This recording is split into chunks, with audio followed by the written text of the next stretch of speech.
नमस्कार, स्वागत है आप सबका दिन भर के तमाम बड़ी और अहम खबरों के साथ। मैं हूं कवींद्र। शुरुआत हेडलाइन से।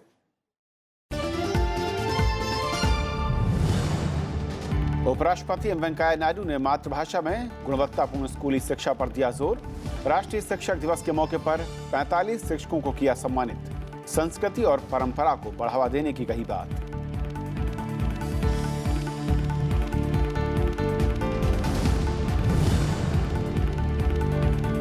एडमिशन के दौरान आधार की अनिवार्यता पर अभिभावकों को राहत। यूआईडीएआई ने कहा, स्कूलों में दाखिले के लिए आधार अनिवार्य नहीं। राज्यों को भेजे सर्कुलर में स्कूलों को आधार बनवाने के लिए स्पेशल कैंप लगवाने की कही बात।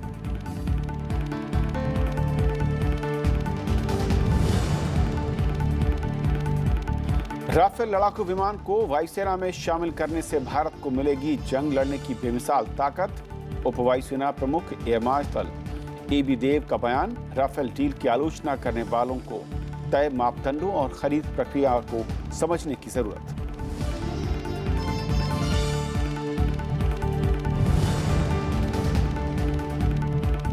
दुनिया में शक्ति संतुलन के लिए भारत और अमेरिका बनाएंगे संयुक्त रणनीति। गुरुवार को दोनों देशों के बीच दिल्ली में होगी 2+2 वार्ता। भारत और अमेरिका के विदेश और रक्षा मंत्री होंगे शामिल। चारों मिलकर प्रधानमंत्री नरेंद्र मोदी को नतीजों से कराएंगे अवगत।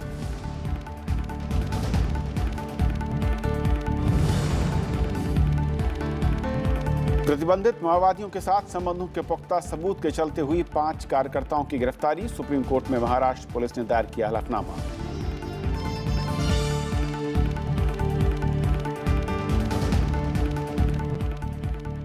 देश के पूर्व राष्ट्रपति डॉक्टर सर्वपल्ली राधाकृष्णन की जयंती यानी शिक्षक दिवस पर दिल्ली के विज्ञान भवन में उपराष्ट्रपति एम वेंकैया नायडू ने आज 45 खास शिक्षकों को सम्मानित किया। इस मौके पर उन्होंने कहा कि देश के विकास में शिक्षकों की अहम भूमिका है। उन्होंने मातृभाषा में स्कूली शिक्षा और गुणवत्तापूर्ण शिक्षा पर जोर दिया। उपराष्ट्रपति ने शिक्षा की गुणवत्ता में सुधार के लिए असाधारण पहल करने वाले शिक्षकों को दूसरों के लिए प्रेरणा स्रोत बताया। शिक्षक दिवस पर दिल्ली के विज्ञान भवन में उपराष्ट्रपति एम वेंकैया नायडू ने देश भर से चुने 45 खास शिक्षकों को राष्ट्रीय शिक्षक पुरस्कार से सम्मानित किया। उपराष्ट्रपति ने शिक्षा के लिए उनके समर्पण और प्रतिबद्धता की तारीफ की। उन्होंने कहा कि शिक्षकों ने कक्षाओं में शिक्षा की गुणवत्ता में सुधार के लिए असाधारण पहल की है, जो दूसरे शिक्षकों के लिए प्रेरणा का काम करेगी। देश में अलग अलग जगह पे अलग अलग प्रैक्टिसेस क्या है, what are the new techniques, new innovations, new methods, और the old methods which are refined that will be known to other teachers also, so that they can also follow the same and they can get inspiration from this. That is the purpose and it has been done very well. उपराष्ट्रपति ने शिक्षकों से विभिन्न गतिविधियों के जरिए छात्रों को शिक्षित करने की सलाह दी। उपराष्ट्रपति एम वेंकैया नायडू ने राष्ट्रीय शिक्षा पुरस्कार पारदर्शी चयन प्रक्रिया के लिए मानव संसाधन विकास मंत्रालय की भी तारीफ की। In recognizing your outstanding contribution, the government has not only recognized you as an individual, but also has showcased that what can actually be achieved with competence, commitment and collaboration. Recognizing the unrecognized is the best way, because people सुदूर भारत में सभी इलाके में रहने वाले ऐसी अध्यापकों का, उन लोगों का प्रतिभा का चयन करके उनको सम्मानित करना बहुत अभिनंदनीय है। उपराष्ट्रपति ने कहा कि भारतीय परंपरा में गुरुओं का स्थान सबसे ऊपर रहा है और भारत प्राचीन काल से शिक्षा क्षेत्र में विश्व गुरु रहा है। उपराष्ट्रपति ने कहा कि आज अच्छी गुणवत्ता की शिक्षा प्रदान करना एक चुनौती है। इसके लिए गुरु शिष्य परंपरा को मजबूत किया जाना चाहिए। केंद्रीय मानव संसाधन विकास मंत्री प्रकाश जावड़ेकर ने समग्र शिक्षा के लिए सरकार की पहलों के बारे में जानकारी दी। पूरे स्कूल शिक्षा का समग्रता से विचार करने वाली ये समग्र शिक्षा है। इसमें 3 पहल का केवल 3 वाक्यों में उल्लेख करूंगा। एक है पढ़े भारत बढ़े भारत। 15 लाख सरकारी स्कूलों को हर वर्ष में 5,000 से 20,000 रुपए की ग्रांट देंगे, जिससे लाइब्रेरी बनेगी। राष्ट्रीय शिक्षक पुरस्कार से सम्मानित गुरुओं ने शिक्षा के क्षेत्र में किए अपने अनूठे प्रयासों के अनुभव साझा किए। कम्युनिटी को जोड़ने का शुरू किया, टेक्नोलॉजी का उपयोग किया तो एक बदलाव इस तरह से आया कि आज जो स्कूल है वो अन्य स्कूल्स के लिए भी ब्लॉग, यूट्यूब चैनल और फेसबुक के और सभी सोशल मीडिया के माध्यम से जुड़ रहा है। All my superiors, all my administrators have always encouraged me, pushed me into various activities, which I felt if I bring it to the forefront, everybody would come to know and there would be many more awards for KVS. इस बार राष्ट्रीय शिक्षक पुरस्कार के लिए देश भर से सघन जांच और विश्लेषण के बाद सिर्फ 45 शिक्षकों को ही चयनित किया गया। मोहम्मद फातेह टीपू, राज्यसभा टीवी। राष्ट्रपति रामनाथ कोविंद ने बुल्गारिया के सोफिया विश्वविद्यालय में आज छात्रों को संबोधित किया। उन्होंने शिक्षक दिवस के मौके पर देश के पहले उपराष्ट्रपति सर्वपल्ली राधाकृष्णन को याद किया। उन्होंने कहा कि भारत के शिक्षक, स्कॉलर और अकादमियों के चलते देश का रुतबा बढ़ा है। उन्होंने कहा कि सभी देशों में भारत की शिक्षा व्यवस्था को सराहा जाता है। They have drawn from India's age-old traditions of learning and wisdom, and they have contributed to India's reputation as a knowledge power. They are a source of pride for India. Across continents, Indian scholarship and academic excellence is recognized. प्रधानमंत्री नरेंद्र मोदी ने भी शिक्षक दिवस पर पूर्व राष्ट्रपति doctor Sarvepalli Radhakrishnan को याद किया। उन्होंने ट्वीट के साथ एक वीडियो संदेश भी साझा किया।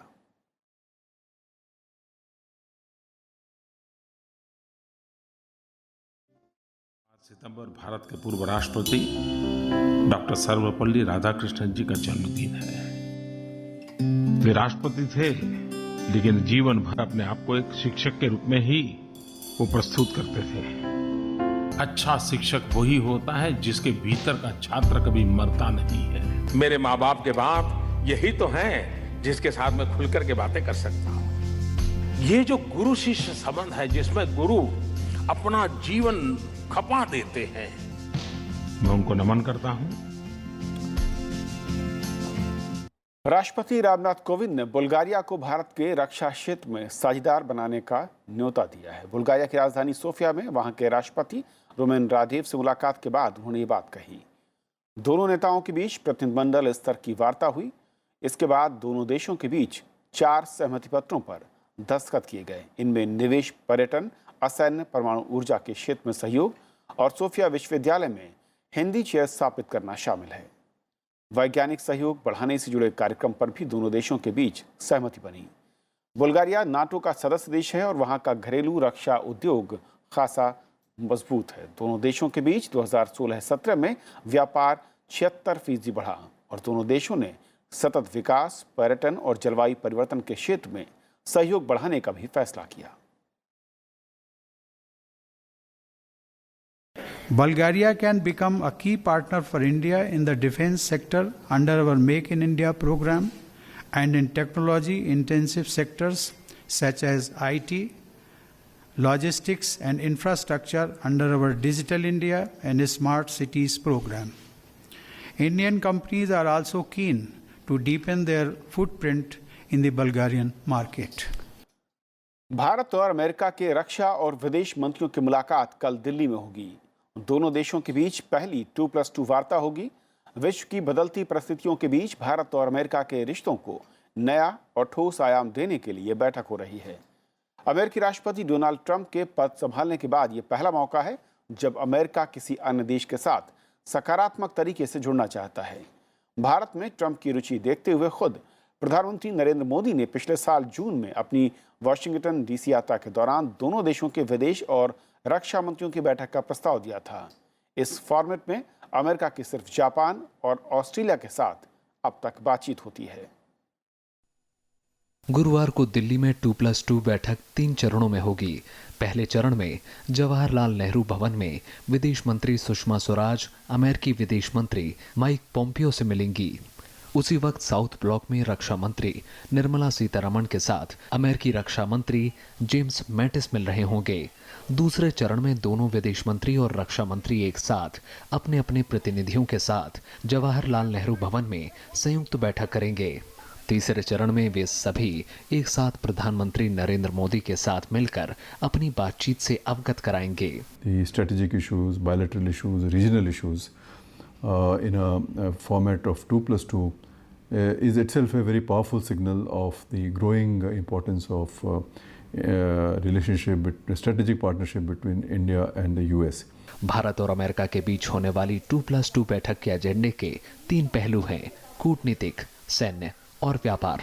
अगर तीनों को जोड़ दें तो बातचीत के क्रम में पाकिस्तान, अफगानिस्तान, ईरान से लेकर मध्य पूर्व, चीन, आसियान और हिंद प्रशांत से लेकर अफ्रीका तक में आपसी सहयोग और मतभेद के मसले उठेंगे। रूस के साथ खासकर भारत के रक्षा सौदों से जुड़े संबंधों को कम करने पर अमेरिकी मंत्रियों का जोर होगा। खासकर वे रूस से होने वाली S-400 मिसाइल सिस्टम की खरीदारी पर सवाल उठा सकते हैं। भारत की तरफ से रूस के साथ रक्षा संबंध रखते हुए अमेरिका सहित अन्य देशों से रक्षा उपकरणों की खरीद का उदाहरण पेश किया जाएगा। So it's a question of needs. Something which the US can supply, something which Russia can supply, something which Israel can supply. And since, as I said, the Indian needs are quite strong and growing, so I'm sure India can do business both with Russia as well as with the US. America की कोशिश जहां Iran से तेल आयात रोकने के लिए भारत पर दबाव बनाने की होगी, वहीं भारत की ओर से अमेरिका को उस इलाके में इसे अपनी उपस्थिति बरकरार रखने की एक अहम कड़ी के रूप में पेश किया जाएगा। The different dimensions of strategic partnership, US and India, they can work together. We are important to them in their global strategy and their regional strategy, and they are important to us in our bilateral strategy and also regional strategy. Bharat की तरफ से आतंकवाद और H-1B visa के मसले उठाए जाएंगे। कहा जाएगा कि खास तौर पर पाकिस्तान की सीमा पार आतंकवाद के मसले पर अमेरिकी रुख में और कड़ाई की जरूरत है, ताकि पाकिस्तान पर जो लगाम कसी जा रही है वो ढीली ना पड़े। भारत की तरफ से ये भी कहा जाएगा कि H-1B वीजा के मामले में अमेरिका को भारत को प्राथमिकता देनी चाहिए, ताकि दुनिया के सबसे पुराने और सबसे बड़े लोकतंत्रों की जनता के बीच संबंध बरकरार रहें। जसवंत तालबोट वार्ता के बाद भारत और अमेरिका के रिश्तों को फिर से परिभाषित करने की यह दूसरी सबसे बड़ी कवायद है। लेकिन चूंकि दो बड़े राष्ट्रों के बीच कई तरह के मतभेद होते हैं, लेकिन यह उन मतभेदों को एकजुटता में बदलने की कवायद भी है। राज्यसभा टेलीविजन के लिए कैमरा पर्सन अश्विनी के साथ दिल्ली से अखिलेश सुमन। प्रधानमंत्री नरेंद्र मोदी ने 18वें एशियाई खेलों में बेहतर प्रदर्शन कर लौटे खिलाड़ियों से आज मुलाकात की। प्रधानमंत्री ने मेडल जीतने वाले सभी खिलाड़ियों को शाबाशी के साथ बधाई दी। उन्होंने कहा कि मेडल जीतने वाले खिलाड़ियों की वजह से भारत का दुनिया में रुतबा बढ़ा है। खिलाड़ियों से मुलाकात के दौरान प्रधानमंत्री ने सभी खिलाड़ियों से बात की। उन्होंने कहा कि खिलाड़ियों को दुनिया के शीर्ष प्लेयरों की बारीकियों से सीखने के लिए तकनीक का सहारा लेना चाहिए। उन्होंने इस बात पर भी खुशी जताई कि अब मेडल ऐसे खिलाड़ी ला रहे हैं जो पिछड़े और गरीब इलाकों से आते हैं। प्रधानमंत्री इस दौरान कुछ खिलाड़ियों की बेहद गरीब पृष्ठभूमि और मेडल जीतने के लिए उनकी लगन की बात करते हुए भावुक हो गए। उन्होंने खिलाड़ियों को 2020 में जापान में होने वाले ओलंपिक के लिए जुट जाने का संदेश दिया।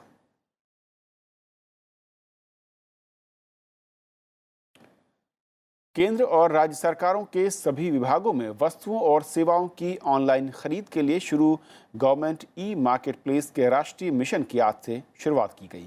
वाणिज्य मंत्री सुरेश प्रभु ने आज इसका शुभारंभ किया। अब देश भर में कहीं भी सरकारी विभाग इस प्लेटफॉर्म के जरिए अपने उपयोग के लिए वस्तुओं और सेवाओं की खरीद कर सकते हैं। वाणिज्य मंत्री सुरेश प्रभु ने बुधवार को गवर्नमेंट ई मार्केट प्लेस के राष्ट्रीय मिशन की शुरुआत की। गुरुवार से मिशन के तहत 6 सप्ताह का विशेष अभियान शुरू हो रहा है। यह अभियान राज्य मुख्यालयों पर मुख्यमंत्रियों की ओर से शुरू किया जाएगा। इसके तहत बेचने वालों का पंजीकरण किया जाएगा। इसमें छोटे और मझौले उद्योगों को तरजीह दी जाएगी। जो छोटे छोटे महिलाओं ने चलाए हुए जो हमारे सेल्फ हेल्प ग्रुप है, उसको जो छोटे कारीगर है उनके लिए भी जीएम के माध्यम से अपने माल बेचने का मौका मिलेगा। साथ ही में इसके साथ साथ जो छोटे उद्योग हैं उनको भी ज़्यादा बढ़ोतरी दी जाएगी, और यदि इसके कोई दूसरा भी उसमें खरीदना चाहता है तो उसको भी उसमें खरीदने का मौका मिलेगा। राष्ट्रीय मिशन का मकसद सरकारी खरीद में पारदर्शिता को बढ़ावा देना है। इसका मकसद बिना नकदी के खरीद को भी विस्तार देना है। पूरी मात्रा में पारदर्शिता आने के कारण इसमें जो भी कोई गलत बातें होती थी उसको पूरी तरह से अभी अटका ला गया है, और साथ ही में आने वाले दिनों में इसकी वजह से क्वालिटी में इम्प्रूवमेंट आ रहा है, क्योंकि लोग भी खरीदेंगे तो पहले उसका वेरिफिकेशन होगा। पहले वेरिफिकेशन करने की स्थिति अलग थी, आज वेरिफिकेशन करना अलग है, खरीदने वाला अलग है, तो इसके लिए वो भी एक उसमें चीज़ आ गई। गवर्नमेंट ई मार्केट प्लेस की शुरुआत अगस्त 2016 में हुई थी। इस साल 26 अगस्त तक इस पर 10,800 करोड़ रुपए की खरीदी बिक्री हुई है और इसके जरिए 6.96 लाख लेन देन हुए हैं। इसके तहत 1.35 लाख विक्रेताओं ने 4.43 लाख उत्पाद पेश किए हैं। कृति मिश्रा, राज्यसभा टीवी। मुख्य चुनाव आयुक्त ओपी रावत ने कहा है कि अगले साल होने वाले लोकसभा चुनाव के लिए सुप्रीम कोर्ट के निर्देश के अनुसार वीवीपैट मशीनों की तैनाती होगी और इसकी व्यवस्था की जा रही है। उन्होंने बताया कि देश में लोकसभा और विधानसभा चुनाव एक साथ तब तक नहीं हो सकते जब तक संविधान संशोधन न हो। हालांकि उन्होंने कहा कि जिन विधानसभाओं का कार्यकाल लोकसभा चुनाव के आसपास खत्म हो रहा है, उन्हें एक साथ लाकर चुनाव हो सकते हैं। हमारे संवाददाता पंचानन मिश्रा ने उनसे बात की। चुनाव आयुक्त ओपी रावत हमारे साथ हैं और उनसे बात करते हैं आगामी जो चुनाव आने वाले हैं, चाहे वो विधानसभा का हो या फिर लोकसभा का। सर, सबसे पहला तो ये एक जनरल सवाल है कि आने वाले समय में अब कई चुनाव आने वाले हैं, विधानसभा के भी हैं, लोकसभा के, तो जो तैयारियां हैं, जो वीवीपैट की बात की जा रही थी, सारी पूरी होंगी, सब वो हैं हमारे? बिल्कुल, तैयारियां पूरी होंगी, समय पर होंगी, कोई प्रॉब्लम नहीं है। और सबसे बड़ी बात है अपकमिंग जो इलेक्शंस आने वाले हैं, इसमें एक साइमल्टेनियस इलेक्शन की बात कही जा रही थी कि कुछ राज्यों साइमल्टेनियस ना करके कुछ राज्यों को क्लब करके की जा सकती है, उसके लिए आपका क्या कहना है? साइमल्टेनियस इलेक्शन तभी संभव है जब कॉन्स्टिट्यूशन और रिप्रेजेंटेशन ऑफ पीपल एक्ट में अमेंडमेंट हो जाए। जब तक वो नहीं होता तब तक साइमल्टेनियस इलेक्शन की बात नहीं की जा सकती। बाकी कुछ राज्य जैसे अभी पूछ रहे थे, अगर कोई हाउस अनटाइमली डिसॉल्व होता है तो उसमें जो लॉ अभी है उसके अनुसार चुनाव, बात पर तेलंगाना जैसे उसके अनुसार चुनाव संपन्न होंगे 6 महीने में। उसकी समय सीमा 6 महीने होगी। 6 महीने लॉ में वही है। अभी जो सर्वदलीय बैठक हुई थी उसमें भी कई सुझाव आए थे और जैसे आपने बताया कि कमीशन विचार कर रहा है और उस पर निर्णय करेगा जल्दी। ठीक, धन्यवाद सर बात करने के लिए। तो ओपी रावत जिनका कहना था कि चुनाव की तैयारियां पूरी हैं, वीवीपैट मशीन को लेकर भी तैयारियां हैं और अगर तेलंगाना विधानसभा उसका डिसोल्यूशन होता है तो चुनाव आयोग के नियमों के अनुसार कार्रवाई होगी। 6 महीने के अंदर चुनाव होते हैं और वो तय किया जाएगा। जुनैद के साथ पंचानन मिश्रा, राज्यसभा टीवी। और फिलहाल एक ब्रेक और ब्रेक के उस पार कुछ और खबरें।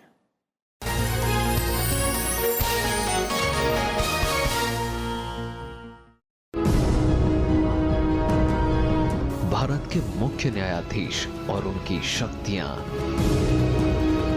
कैसे होती है नियुक्ति, क्या है इतिहास, कितनी है जजों की संख्या और कैसे होता है विस्तार। देखिए विशेष शाम 7:30 बजे सिर्फ राज्यसभा टीवी पर।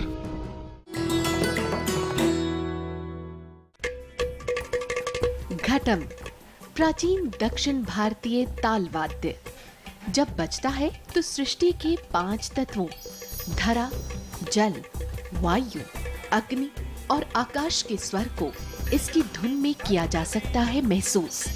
घटम पर उंगलियों और हथेली के थाप से उत्पन्न हुई स्वर तरंग पैदा करती है अद्भुत ताल।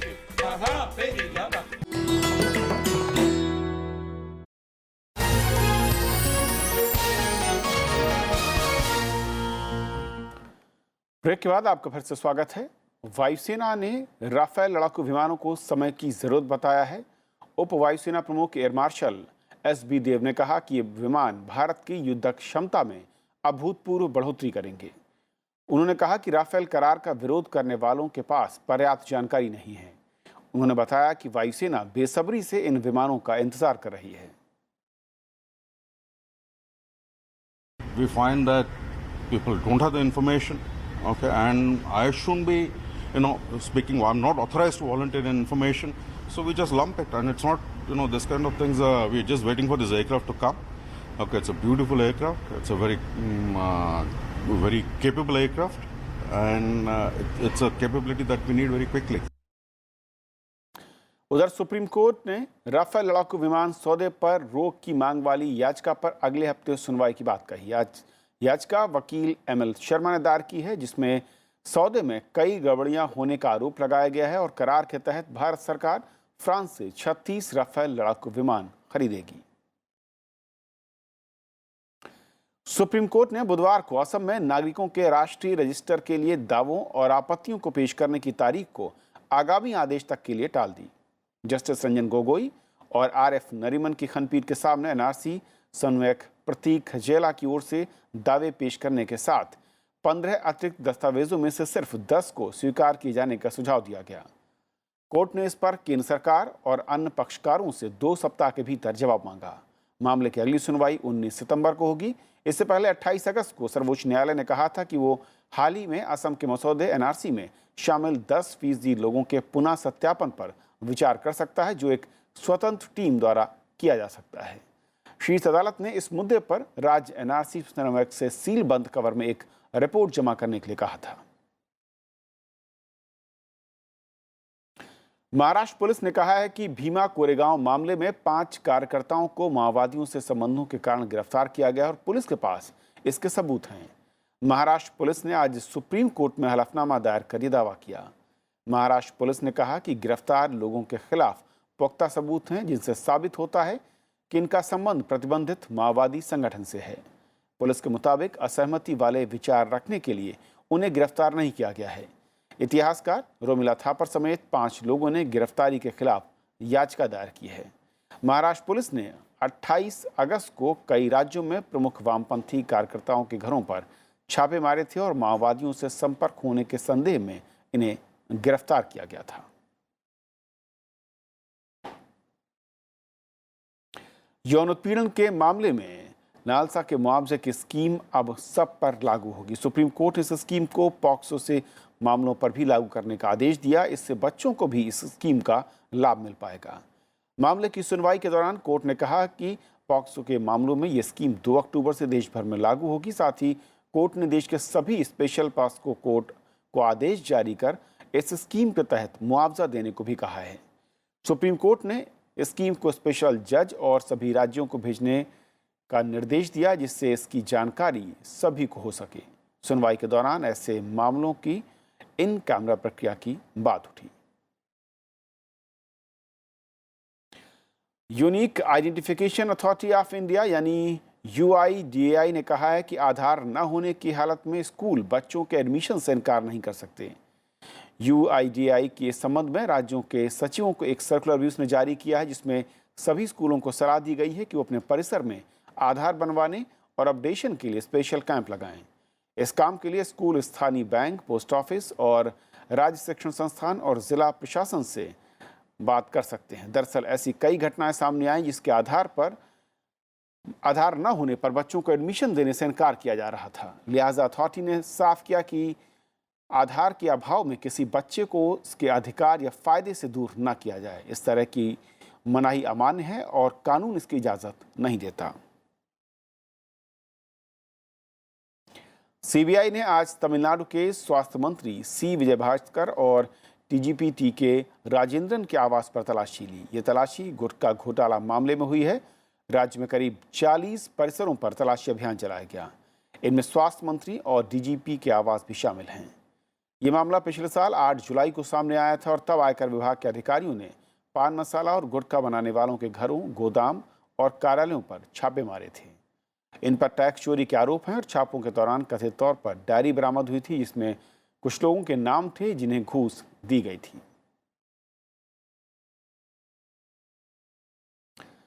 कोलकाता के माझेरहाट में कल पुल गिरने से एक शख्स की मौत हो गई, जबकि घायल हुए 21 लोगों का इलाज चल रहा है।